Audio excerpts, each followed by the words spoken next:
Da mesma forma eu vejo que tem pessoas que têm traumas ocultos, de situações, de indagações, de dúvidas, e que isso deixou uma desordem dentro de si. E eu quero levar vocês para uma passagem na Bíblia, uma passagem muito poderosa, que talvez, sabe, vocês tenham lido ela, mas não tenham se entregado ao Espírito por trás dessa palavra. Abra sua Bíblia comigo em Lucas capítulo 17, e eu quero que você se prepare para essa mensagem, porque essa mensagem vai confrontar vocês, assim como me confrontou a mim, quando eu estava meditando nela. Lucas capítulo 17, nós vamos ler do verso 1 ao 10. Nossos sentimentos, eles podem atrapalhar nossas decisões.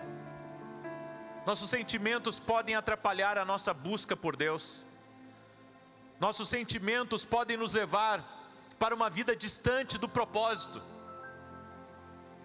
E se você começar a compreender que a guerra é pela tua atenção, que a guerra que você está enfrentando é pelo seu foco, é isso, porque o diabo sabe, se conseguir distrair você por um tempo, ele consegue também adiar uma promoção do céu que estava marcada para a sua vida.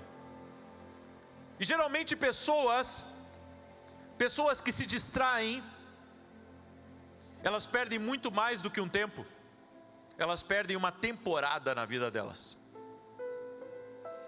Lucas capítulo 17, do verso 1 em diante, diz assim: disse Jesus a seus discípulos: é impossível que não venham tropeços, mas ai daquele por quem vierem. Vamos só parar aqui por um momento. Quando Jesus diz isso, é impossível que não venham tropeços. Gente, nessa parte eu parei e travei aqui. Já no início, no primeiro versículo. Porque ele está dizendo, é impossível que venha tropeços. Então eu posso organizar uma coisa na minha vida, que é impossível aquilo não dá mais problemas. Então, sabe, eu sento com alguém que trabalha para mim, e eu digo assim: fulano, a partir de hoje você não faz mais isso. Eu viro as costas e eu penso, está resolvido esse problema. Daqui a pouco, dá um problema pior. Por quê? Porque é impossível algumas coisas de não acontecerem. Você alinha as coisas, você coloca em ordem as coisas, e daqui a pouco você está vivendo aquela mesma história. Por quê? Porque é impossível que ninguém me fira. É impossível que ninguém me critique.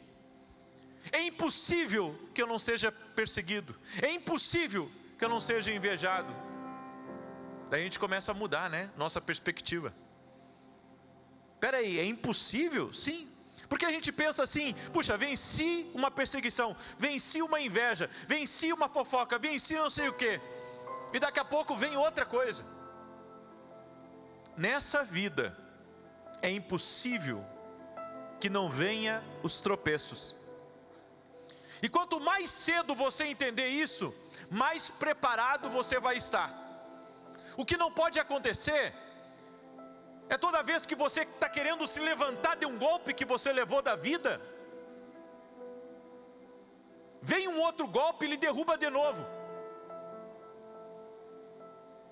É por isso que nós precisamos de defesa contra os ataques. E se nós não ficarmos sempre em guarda, na defesa de alguns ataques, nós não podemos prevalecer. Então essa palavra falou muito ao meu coração, porque Jesus diz aqui, é impossível que não venham tropeços. É impossível. Então você pode ajustar uma coisa bem ajustadinha, daqui a pouco vai dar outro problema, vai vir outra coisa. Então, ou eu aprendo a lidar com qualquer coisa que venha no meu caminho, e consigo descansar em Deus, ou eu me envolvo emocionalmente com cada coisa que acontecer, e permito com que eu fique distraído. Porque é isso, o diabo quer te distrair de um plano, de um propósito que Deus tem na tua vida. E sabe como que ele consegue isso? Bagunçando tua alma, Uma alma bagunçada está desfocada. Uma alma bagunçada não pode colocar toda a energia em cima do propósito. Então o diabo está lutando para que eu não consiga colocar toda a minha energia no meu propósito. Ele quer que eu divida a minha energia. Diga comigo, dividir a energia. Então, eu trabalho aqui, mas ao mesmo tempo eu estou lidando com algumas críticas. Então, sabe, eu estou aqui gastando energia e estou gastando energia ali, e daqui a pouco acontece um outro problema, um problema financeiro, é pressão aqui, então eu boto um pouco mais de energia aqui, e eu vou dividindo a minha energia.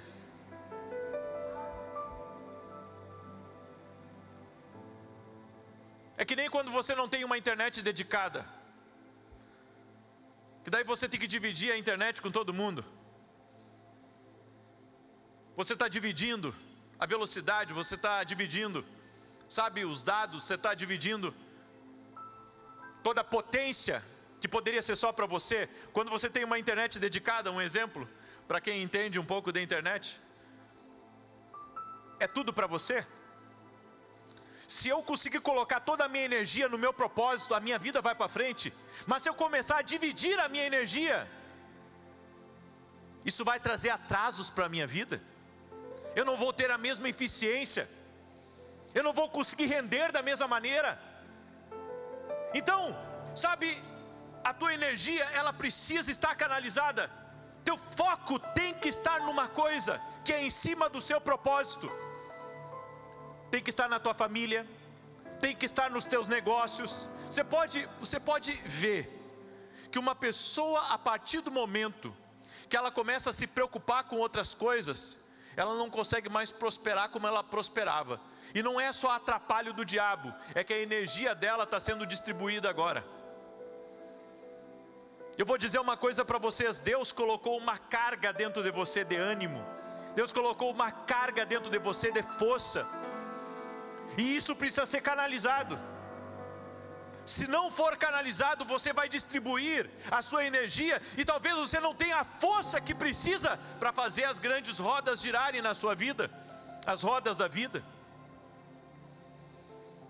Então, quando Jesus disse aqui, é impossível que não venham tropeços, Ele está dizendo, é impossível que os problemas, é impossível que as perseguições, é impossível que a inveja, é impossível que as traições, é impossível que as circunstâncias contrárias à sua vida não venham contra você. Elas vão vir. É impossível. Como a Bíblia diz, é impossível. As coisas que são impossíveis pertencem a Deus. E Ele está dizendo, Ele não está deixando uma margem nisso aqui. Ele não está deixando uma margenzinha, não. Olha, tem uma parte que é possível. Sabe, que você não se incomode. Se você viver de certa maneira, sabe, é possível você não se incomodar. Mas a Bíblia diz aqui, é impossível que não venha tropeços. Então daí nós temos que começar a pensar. Diga comigo, temos que começar a pensar. Se é impossível que não venha tropeço, então eu tenho que aprender a lidar com esse negócio. Eu vou ter que aprender a lidar com isso. Porque se você tiver com a cabeça fraca, se você tiver com o seu emocional desequilibrado, se você tiver bagunçado por dentro, isso vai afetar teu corpo físico, vai afetar tua recuperação, isso vai afetar o teu rendimento, isso vai afetar teus planejamentos, isso vai afetar teus sonhos, vai afetar muita coisa na tua vida. Então tem que ter foco. Diga comigo, na vida tem que ter foco. Agora olha o que a Bíblia diz no verso 2: melhor lhe fora que se lhe pendurasse ao pescoço uma pedra de moinho e fosse lançado ao mar, do que fazer tropeçar um destes pequeninos. Tende cuidado de vós mesmos. Se teu irmão pecar, repreende-o, e se ele se arrepender, perdoa-lhe. Mesmo se pecar contra ti 7 vezes no dia, e 7 vezes vier ter contigo, dizendo arrependo-me, tu lhe perdoarás. Disseram então os apóstolos ao Senhor, aumenta-nos a fé. Respondeu o Senhor: se tivesseis fé como um grão de mostarda, diríeis a esta amoreira: desarraiga-te e planta-te no mar, e ela vos obedeceria? Qual de vós, tendo um servo a lavrar ou a apacentar gado, lhe dirá ao voltar ele do campo: chega-te já e reclina-te à mesa? Não lhe dirá antes: prepara-me a ceia, e cinge-te e serve-me, até que eu tenha comido e bebido, e depois comerás tu e beberás? Porventura agradecerá ao servo, porque este fez o que lhe foi mandado? Assim também vós, quando fizerdes tudo o que vos for mandado, dizei: somos servos inúteis, fizemos somente o que devíamos fazer. Eu e você fomos criados à imagem e semelhança de Deus, crê assim? Deus tem sentimentos? A Bíblia diz que o Senhor se irou com fúria, o que significa ira ardente. Deus tem sentimentos. Da mesma forma, Jesus vai ao funeral de Lázaro e chora quando vê a incredulidade das pessoas.